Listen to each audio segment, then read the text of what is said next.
Right now, a lot of investors are moving towards the alternative space of investing, especially if we talk about the portfolio management service and the alternative investment funds. And why is it happening? Let's talk about that, because there has been a major structural and the operational, I would say, a difference that has come up.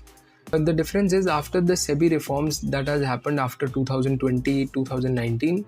Earlier in a PMS, there used to be a ticket size of 25 lakhs, but now the ticket size is 50 lakhs. And there are certain things which have changed and which has worked out for the benefit of investors, which has gained trust and honesty and transparency among all the investors which are out there.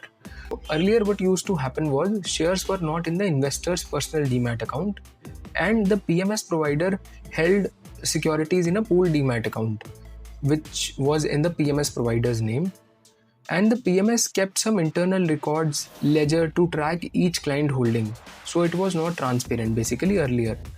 But now, there were some consequences for that. Investors could not log into their NSDL, CDSL accounts, and they were not able to see their holdings. And the dividends and corporate actions which used to happen from the companies, they were first received by the PMS fund house, and after that they were credited and passed on to the clients. Obviously, there was some delay at that point in time, and the legal ownership of the shares were not with the client, they were with the PMS fund house.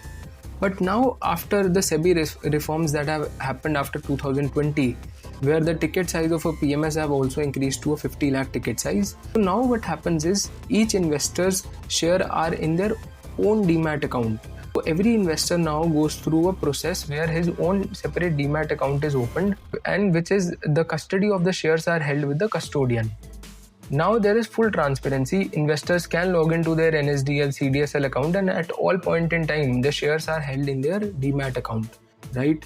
Now also there is one more point on the dividend and the corporate actions that has been announced by various companies. So that directly flows to the investor's account. Now whatever the corporate actions or dividends happen, and the ownership is clearly visible and transparent now. The shares are reflected in the investor's name. So this was all about the evolution of a PMS from 2019 to 20, and in 2025 how a PMS operates, and there is full transparency and trust which has gained. A lot of investors are coming in the alternative space of investing. So this was all about the evolution of PMS.